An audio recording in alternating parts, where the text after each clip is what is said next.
So everyone, welcome back to the channel Brainwise.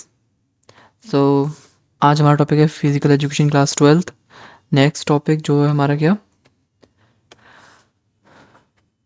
Class 12th diabetes. इसके इसी में हम सारा चैप्टर इसमें ख़त्म करा देंगे।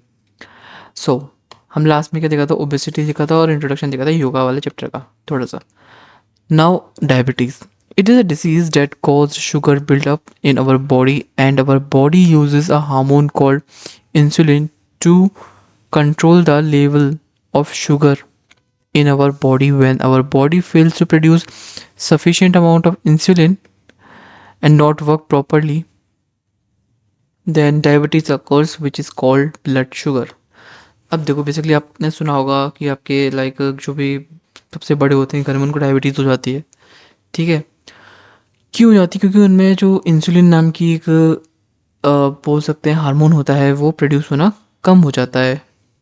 ठीक है, तो वो प्रॉपर लेवल ऑफ शुगर को कंट्रोल नहीं कर पाता है। ठीक है, तो उसको हम डायबिटीज़ बोलते हैं। यानी ज़्यादा शुगर खाने से आपने देखा होगा कि आपके दादाजी आपके दादी जी डांटते होंगे आपके दादाजी को, फिर दादी जी आपको, सॉरी दादाजी को दादी जी डांटते होंगे, फिर वाइस वर्सा दादी जी को दादाजी डांटते होंगे कि शुगर या फिर मीठा मत खाओ, स्वीट चीज़ मत खाओ, है ना। तो क्यों खाने से मना करते हैं? क्योंकि उनको डायबिटीज़ होगी, इसलिए उनको मना करते हैं। अब डायबिटीज़ बेसिकली होता क्या है, जब बॉडी में शुगर जा तो रही है लेकिन उसका जो लेवल है वो कंट्रोल नहीं कर पा रही हमारी बॉडी, क्योंकि इंसुलिन की कमी की वजह से। ठीक है, हमारा जो बॉडी है sufficient amount of insulin produce नहीं कर पा रहा है और हमारी बॉडी उसकी से काम नहीं कर पा रही ठीक से, तो डायबिटीज़ होती है। इंसुलिन वगैरह काम नहीं, मतलब इंसुलिन, आपने देखा होगा कि लोग इंसुलिन के इंजेक्शन लेते हैं, लेते हैं। तो वही चीज़ डायबिटीज़ में आती है। So which is called blood sugar. Symptoms of diabetes. Diabetes के क्या क्या सिम्टम्स हैं? There are various symptoms of diabetes, but we discuss about the important symptoms. हम कुछ सिम्टम्स के बारे में जानेंगे, हर एक सिम्टम्स के बारे में नहीं जानने वाले, क्योंकि हम बायोलॉजी या फिर MBBS की पढ़ाई नहीं कर रहे हैं, फिजिकल एजुकेशन की पढ़ रहे हैं। जितना नेसेसरी उतना ही हम पढ़ेंगे। अगर कोई इंसान ओवरवेट है तो हो सकती है आपको नहीं, जो इंसान ओवरवेट है उसको डायबिटीज़ की चांसेस हैं। ओबेसिटी टाइप 2 एंड 3 उनको चांसेस रहते हैं। ना, अवॉइड फिजिकल एक्टिविटीज़, लेजीनेस जो दिखाएगा उसको, ये सिम्टम्स बेसिकली सिम्टम्स हैं, ये not a causes, it is symptoms. क्या क्या लक्षण हैं? ओवरवेट होना, ओबेसिटी टाइप 2-3 हो जाना, फिजिकल एक्टिविटीज़ नहीं करना, लेजीनेस ज़्यादा दिखाना, है ना। स्लो रिकवरी, जैसे आपकी कोई चोट लग गई है ना, तो हम बोलते हैं ना, क्या बोलते हैं, करंट हो जाता है तो खून सूख कर जो टाइट हो जाता है, वो बहुत लेट हो जाना, वो लेट होता है थोड़ा। Slow recovery of wound of injury, है ना, या फिर आपकी कोई इंजरी हो गई है, उसमें जो घाव है वो देर में भर रहा है। Rapid increase and decrease weight, एकदम से वेट बढ़ जाता है, एकदम से घट जाता है। ठीक है, पुअर इम्यूनिटी, सर्दी आई एकदम से सर्दी हो गई, गर्मी आई गर्मी हो गई एकदम से, है ना, तो ये क्या होता है, हमारा इम्यूनिटी बेकार होती है हमारी। फटीग, थकान, थोड़ी थोड़ी बात पे थकान होने लगता है। Frequent urination, blur vision, polydipsia और पॉलीयूरिया। बेसिकली ये दोनों टर्म होते क्या हैं? पॉलीयूरिया होता है, ये बहुत इंपॉर्टेंट टर्म है जो कि आपको फिजिकल एजुकेशन के एग्जाम में लिखने ही पड़ेंगे, क्योंकि बहुत बहुत बहुत ज़्यादा इंपॉर्टेंट चीज़ है। अगर आप इसमें लिखोगे, आपने देखा होगा जो डायबिटीज़ वाला इंसान होता है उसको वॉशरूम जाना होता है, पेशाब ज़्यादा आता है, टॉयलेट ज़्यादा आता है, यूरिनेशन ज़्यादा करता है, वो फ्रिक्वेंट बार बार उसको टॉयलेट जाना होता है। ठीक है, बार बार लाइक अभी करके आया 5 मिनट पहले, फिर 5 मिनट बाद दोबारा आ जाएगा, फिर दोबारा आ जाएगा, फिर दोबारा आ जाएगा। ये होता है पॉलीयूरिया, यानी एक्सेसिव यूरिनेशन, एक्सेसिव यूरिनेशन। और डिप्सिया क्या होता है? एक्सेसिव थ्रस्ट, प्यास बहुत लगती है।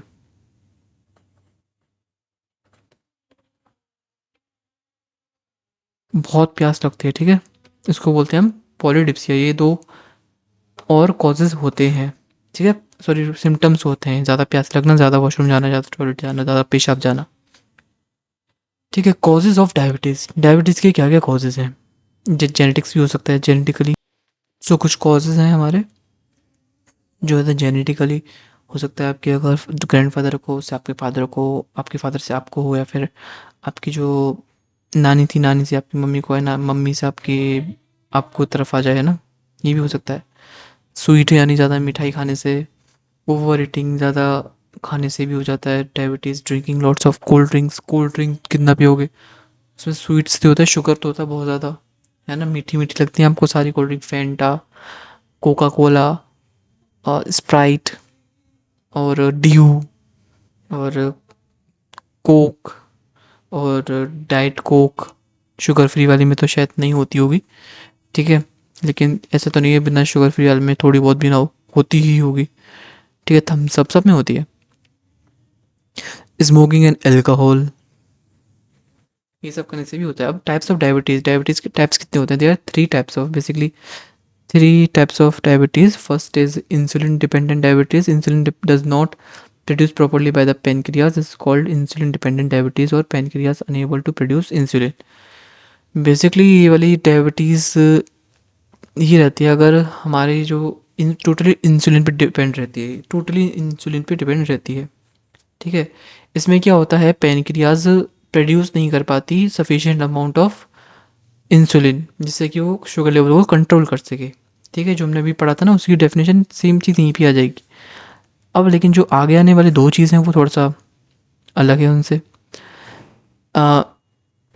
N inherited variety that normally appear after the age of 40, in which our cell fail to respond to insulin properly, is called insulin independent diabetes।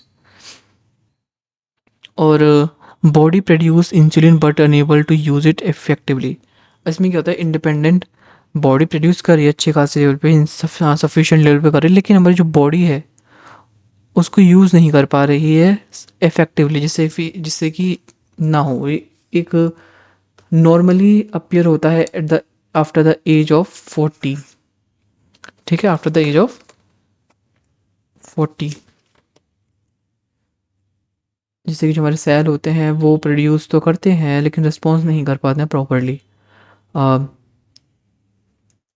Gestational diabetes, when a pregnant woman without a history of diabetes suddenly increases high blood sugar is called gestational diabetes। यानी ये basically जो pregnant women होते हैं जिनका कोई भी history नहीं रही है डायबिटीज़ की, उसको एकदम से हो जाता है तो उसको बोलते हैं हम गैस्टेशनल डायबिटीज़, ठीक है। अब इसको से प्रिवेंट कैसे कर सकते हैं इस डायबिटीज़ से? सो पहला आता है हमारा भुजंगासन। अगर हम भुजंगासन करेंगे, कोबरा पोज उससे हो सकता है, धनुरासन से हो सकता है, पवन मुक्त आसन से हो सकता है, अर्ध मत्स्येंद्र आसन से हो सकता है, गोमुख आसन से हो सकता है, ठीक है, पश्चिमोत्तान आसन से हो सकता है। और कुछ आसन के बारे में आगे पढ़ेंगे, है ना, क्योंकि ये तो हम वही पढ़ रहे थे। ब्लड प्रेशर, अब नेक्स्ट चीज है हमारा ब्लड प्रेशर, जिसको हम बोलते हैं hypertension. The force of circulating blood on wall of arteries is called blood pressure. अब जो हमारा फोर्स होता है ब्लड को सर्कुलेट करने का, वो जो आर्टरीज पे पड़ता है उसको बोलते हैं ब्लड प्रेशर। कितना फोर्स से आर्टरीज पे ब्लड जा रहा है, सर्कुलेट हो रहा है, ठीक है। जो नॉर्मल होता है वो होता है हमारा 120 80 mm पर 120 पर 80 mm पर HG। अब बेसिकली ये सारी चीज़ होती क्या है वो मैं आपको समझा देता हूँ। ये एक तरीके की रीडिंग होती है, ठीक है, जो कि नॉर्मल रीडिंग होती है ब्लड प्रेशर की। अगर ये है तो आप नॉर्मल है, ठीक है, 120 पर 80, इसको बोलते हैं हम सिस्टोलिक और डायसिस्टोलिक। इसको समझते हैं डायसिस्टोलिक और सिस्टोलिक होता क्या है। Systolic, it measures when the heart beat at its highest, ठीक है, जब हार्ट बीट अपनी हाईएस्ट पे होती हैं। Pressure when your heart beats, ये बेसिकली वो नंबर होता है जहाँ पे कि आपका हार्ट बीट करता है, धक धक धक, ये चीज़, ठीक है। Diastolic, it measures between heartbeat. When the blood pressure is at its lowest, the reading of blood pressure, मतलब कि the pressure when your heartbeat rest between beats, जब आपका हार्ट थोड़ा सा रेस्ट पे रहता है 1-2 मिली सेकंड पर, उसको हम बोलते हैं डायस्टोलिक। ठीक है, इसको बोलते हैं बॉटम नंबर और सिस्टोलिक होता है हमारा टॉप नंबर। ठीक है, इसकी रीडिंग पढ़ते हैं, रिटन एज आसिस्टोलिक पर डायस्टोलिक। ठीक है, द फर्स्ट रिटन सिस्टोलिक, पहले सिस्टोलिक लिखते हैं, फिर सेकंड डायस्टोलिक लिखते हैं। अब देखो, instrument use to measure blood pressure, जो इंस्ट्रूमेंट होता है ब्लड प्रेशर को मेज़र करने के लिए, वो होता है हमारा, इसकी प्रोनाउंसिएशन थोड़ी सी अगर आप समझें तो वही होता है, बीपी मशीन होती है ना, जैसे दबा दबा के उसको करते हैं, वैसे ही उसको यही होती है बीपी मशीन। ठीक है, इसको हम पढ़ें तो स्फगमोनोमीटर होता है ये। ठीक है, इसकी प्रोनाउंसिएशन यहाँ पे लिखी हुई है, अगर आपको दिक्कत हो रही है, इसफग मोमोनोमीटर। ठीक है, ये होती है हमारी। कॉन्ट्रडिक्शन फेस होता है जिसको हम सिस्टोलिक बोलते हैं, जो कि 0.5 सेकेंड पर रहता है, और रिलैक्सेशन फेस होता है डायस्टोलिक, जो कि 0.3 सेकेंड के लिए होता है, यानी 0.8 सेकेंड के लिए रुकता है। पता है 1 सेकेंड में कितने टाइम्स ये हमारा हार्ट बीट करता है? बताओ मेरे को कमेंट में। How to manage control high blood pressure, take healthy diet. हम इसको कैसे कंट्रोल कर सकते हैं? Take healthy diet, use limited amount of sodium, approx 1 teaspoon in a day. Use potassium, avoid alcohol, keep healthy diet, no smoking drugs. Manage your stress, jogging with slow intensity, laughing exercise करो या tension नहीं होगी। Some important yogic asana such as ताड़ासन procedures का देखते हैं क्या है। Benefits of tadasana, contradiction क्या क्या हो सकता है, वज्रासन के हम प्रोसीजर समझेंगे। और एक चीज़ और आपको यहाँ पे लिखा हुआ है, इसलिए अगर आपके एग्जाम में आता है कि हाइपरटेंशन क्या होता है, तो आपका हाइपरटेंशन लिखोगे उसका इंस्ट्रूमेंट बताओगे, है ना। How to manage and control high blood pressure ये बताओगे, और कुछ इंपॉर्टेंट आसन्स में ऐसे लिखोगे, ऐसे लिख दोगे सिर्फ ताड़ासन, फिर जो वज्रासन, फिर पवन मुक्तासन, फिर भुजंगासन, फिर ऐसे नहीं होगा, उसमें अंदर लिखना पड़ेगा। ताड़ासन क्या होता है, अगर आपको उसका रफ डायग्राम आता है तो प्लीज़, बहुत अच्छी चीज़ है, आप बनाओगे तो ताड़ासन का डायग्राम। ठीक है, उसका फिर प्रोसीजर लिखोगे कैसा क्या होता है, इसमें बेनिफिट्स क्या क्या है इस ताड़ासन के, फिर उसके कौन कौन नहीं कर सकता, कॉन्ट्रडिक्शन क्या क्या है, कौन नहीं कर सकता। वैसे ही सब स्टार्टिंग से ही होगा, जो भी आप योगा वाला क्वेश्चन लिखोगे उसमें हर चीज़ में इस तरीके से लिखोगे। आप कैसे लिखोगे मैं आपको एक नेक्स्ट जो हमारा अस्थमा आएगा उसमें अस्थमा में समझाएंगे। ठीक है, asthma, it is a common and non communicable diseases और inflammatory or respiratory in which air path or airway become blocked or narrow, by which an individual face problem to take breath properly. Asthma basically एक ऐसा नहीं कि एक इंसान को रहता तो आपको भी आ जाएगा, नहीं, ये ट्रांसफ़र नहीं हो सकती ये चीज़, हर एक को दिक्कत नहीं होती है। कभी किसी किसी की जो हमारी सांस लेने वाली नली होती है वो थोड़ी ब्लॉक हो जाती है, या फिर वो पतली हो जाती है।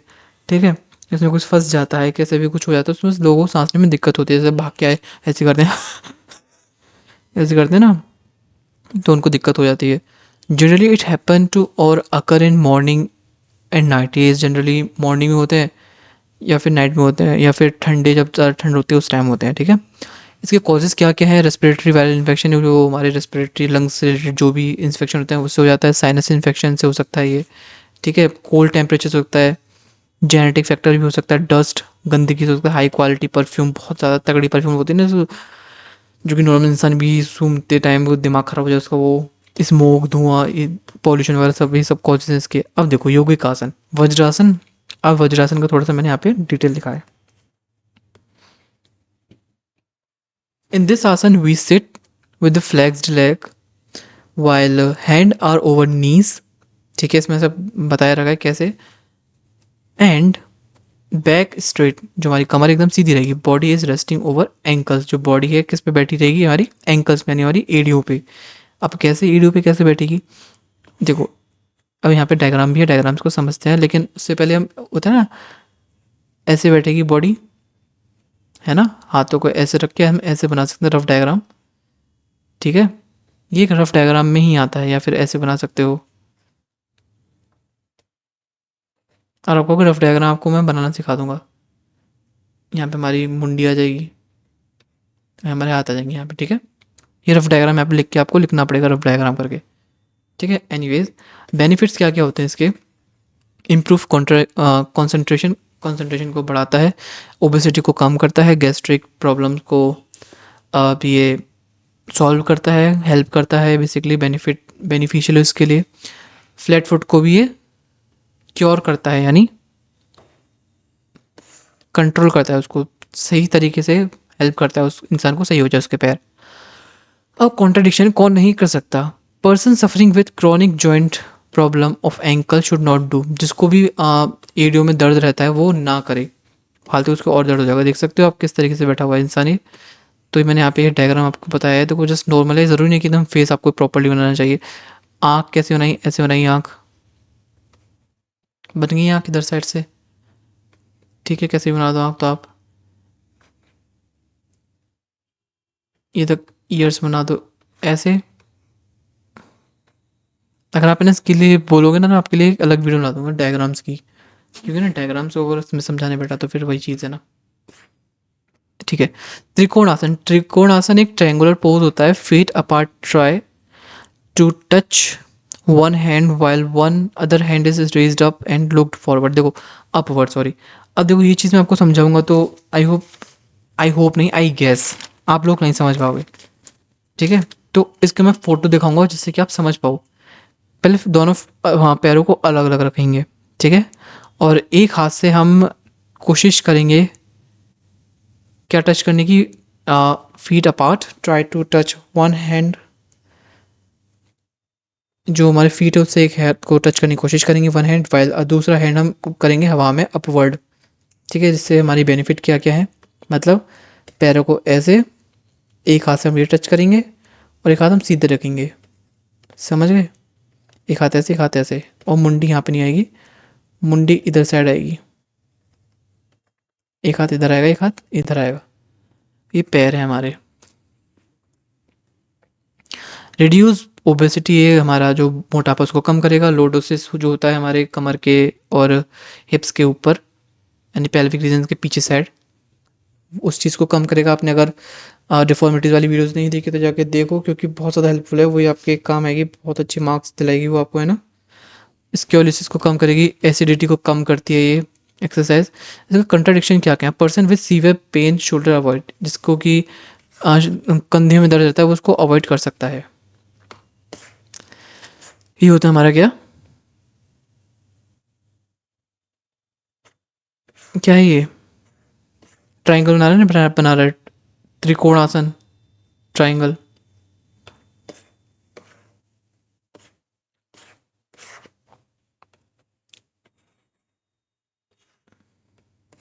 अर्ध Matsyendra asana, in cross leg sitting one leg is placed over the other, यानी आलती पालती मार के बैठ जाना है, आलती आलती पालती मार के, यानी जैसे योगा करते हैं ना नॉर्मली, ऐसे अनुलोम विलोम करते हैं, तो हम ऐसे पैरों को ऐसे ज़मीन पे रख के एकदम आलती पालती मार के लाइक क्रॉस लेग करके बैठ जाते हैं ऐसे करके। अरे यार क्या हो रहा है, जो देखो दिखाएंगे, ठीक है। Placed over the other that the foot touches the opposite hip joint whereas hand support the spine while looking back। इसके बेनिफिट क्या क्या होते हैं, इसका फोटो दिखाऊंगा जिससे आपको समझ आएगा, क्योंकि मैं ऐसे बताऊंगा तो शायद आपको समझ में ना आए। इसके बेनिफिट्स क्या क्या होते हैं, इंप्रूव करेगा spinal flexibility, shape the body, control obesity, cure diabetes, lordosis और बोलैक। बोलैक क्या होता है, जिसके धनुष जैसे पैर होते हैं, ठीक है, बो यानी धनुष जैसे तो होता है ऐसे ऐसे करके, और नॉकनी ऐसे, नॉक नॉक गेट जैसा बन जाता है जो।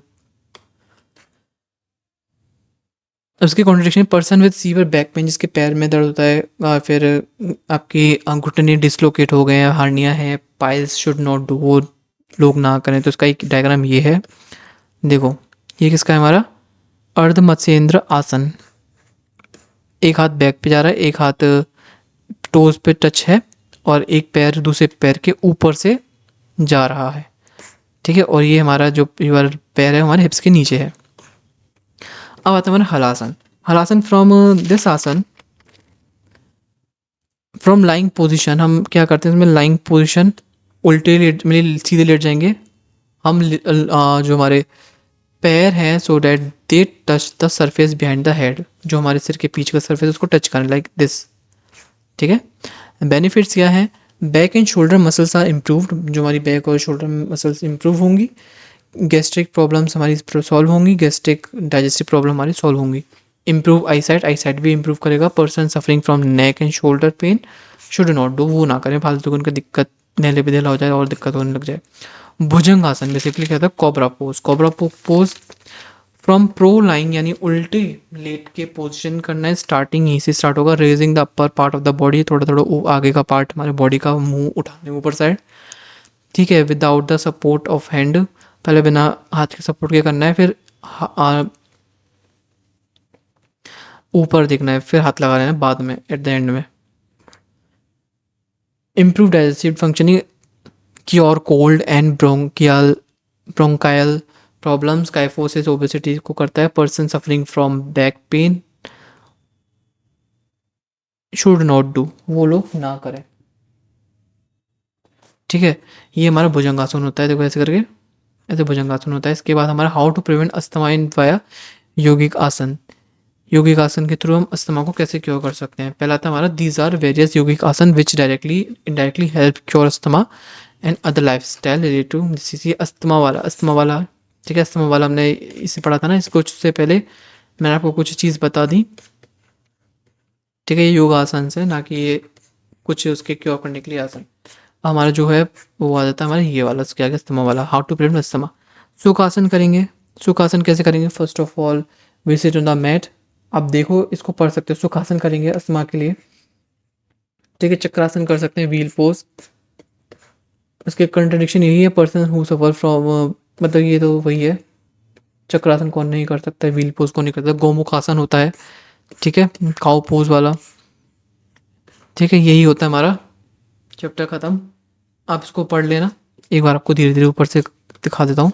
How to prevent asthma in via yogic asana, आप इसको रुक रुक के पढ़ लेना, क्योंकि ये मैं आपको समझाऊंगा वही मतलब नहीं है। फोटो देख लो, ठीक है, फोटो से आपको समझ में आ जाएगा पूरी तरीके से। और you can write in your exam notebook, exam copy, exam sheet, ठीक है। फिर नेक्स्ट वीडियो में हम देखेंगे chapter 4 physical education and sports for CWS and children with special needs, ठीक है। सो यस गाइज, अपने दोस्तों के साथ शेयर करो, good brain wise YouTube channel को ज्वाइन करो, ठीक है। Do like comment share and subscribe this YouTube channel. अगर आप चाहते हो कि मैं रफ डायग्राम की वीडियो बनाऊँ तो यस मेरे को कमेंट में जल्दी बताओ, जिससे कि मैं बना भी दूँ। आपके बोर्ड्स आ रहे हैं, आप अब मेरे से कहोगे, अभी तो कम से कम मेरे को 5 से 4 दिन लगेंगे बनाने के लिए, ठीक है।